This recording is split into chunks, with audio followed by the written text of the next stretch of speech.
Hi everyone! So I'm going to discuss you the Module 2, Lesson 3, Audiovisual Media. So let's have first the introduction. Due to the availability and flexibility, audiovisual materials are the most extensive resources for teachers. And also, they enrich the learning experiences of students and teachers alike. We have here the definition of concepts. First is the audio material. It is tools for the transmission of knowledge by sound. When we say transmissions, means it is to transfer knowledge by using sound. Second is the visual material. It is tools for sight transmitting information. When we say sight transmitting information, means that the knowledge or the information that we have is totally done by through visual. And next is the audiovisual material, a blend of both vision and sound to express information. When we say blend, means to combine and to put together in one presentation. Last is the audio. It refers to sounds replicated by a computer or some other system capable of reproducing them. So it is already understandable what is audio is all about. When you hear something on your device, means there's an audio on it.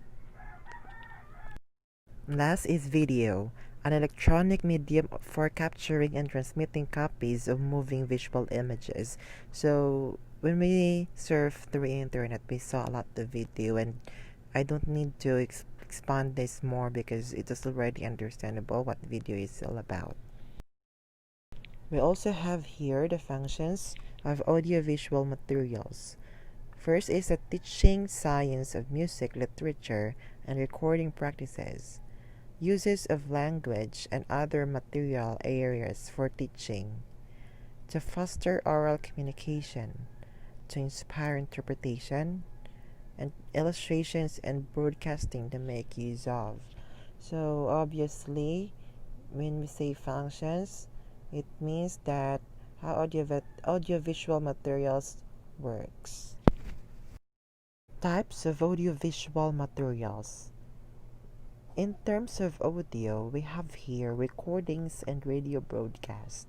Recording means it will be done through using cassettes or CDs. Meanwhile, radio broadcast, it is live or tape transmission of radio programs may be. When we say radio broadcast, example of these are the news that we saw in television and the news of what we heard through online. And when it comes also to visual media, we have here bulletin boards, and also we have here posters. When we say bulletin boards, it is a type on a board to show detail. And also, when we say posters, it is a form of displaying information using text and pictures. Lastly, when we say audiovisual media, it concludes the motion picture videos and also films. When we say motion picture videos, audio videos combined with pictures of motion. And also when we say films, it is wide sequences of scenes and sounds of animation. Now, we have to tackle the guidelines for audiovisual materials in learning and teaching. We have here 6 guidelines. First is photos need to be as small as possible. Often have alternative content. We have always checked copyright first. We must use the 648 by 400 MP4 format with a speed of 500 kbps. Provide audio and video file transcripts, and your audio files must be in mono format. Uses of audiovisual materials. Interest and emphasis must stimulate. Efficiency must be promoted. It helps us to clarify subject matter topics. Next is we have to tackle about the advantages and disadvantages of using audiovisual materials in teaching. So we have to talk about the advantages. When we say advantages, means it is the process of using audiovisual materials in teaching. So we have here the 5 advantages. First is it provides different learning methods for teaching. It simplifies and describes complicated themes. It enables learners to learn at their own pace. It can be reused, and it can lessen the amount of asked questions. And now we're going to discuss the disadvantages of using audiovisual materials in teaching. When we say disadvantages, means this is a negative side or negative effect of using audiovisual materials in teaching. We have here 7 disadvantages. First is needs proper use. Not all concepts can be taught. Next is only photos and fit for panels should be used. Might not ensure learning. Good pronunciation is required to prepare it for. It can be hard for kids to comprehend or to understand. And lastly, the correct equipment is required. Next is ways to use audio to support learning. Unit podcast example. Regular reports of materials for teaching and current phenomena. Live online discussion. It will be done between 2 or more people or individuals. Interviews with subject matter experts. This can be used as core or lesson support. Student-generated recordings. Used as part of the operation of a learner or to document proof. Recordings of public lectures.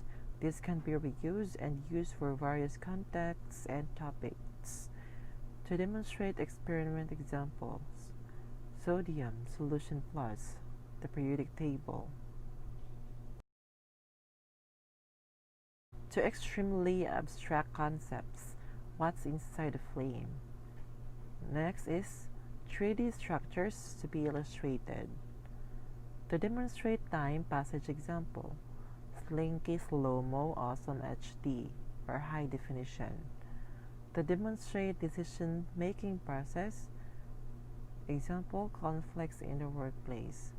And it needs sources and solutions. And also, it needs to summarize. To illustrate performances and music. Lastly, to show practical activities. Example, melting metal. Next is the 3 steps in producing audiovisuals. First is planning, the most important element of producing. We have to plan what content we're going to produce or to publish online. Next is production. What most people consider the development stage of an audio or video project is the shooting or recording stage. Last is publishing.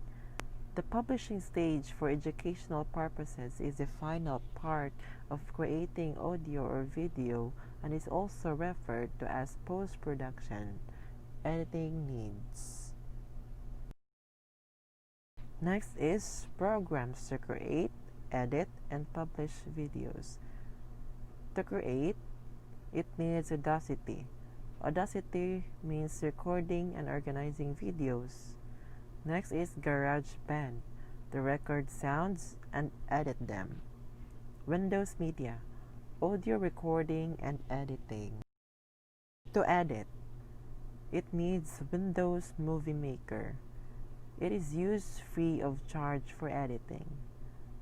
Next is Virtual DJ, used for free sound and video editing. QuickTime Pro, a video editing software. If you're done, you have to publish with the use of the web to access YouTube, Vimeo, or SlideShare. Last is the audio-visual samples for elementary school children. So I'll provided here the link, so if you're interested, just click and visit the website. So guys, that's all for today. Thank you for watching. I hope you learned a lot and I hope you learned something. God bless and have a good day.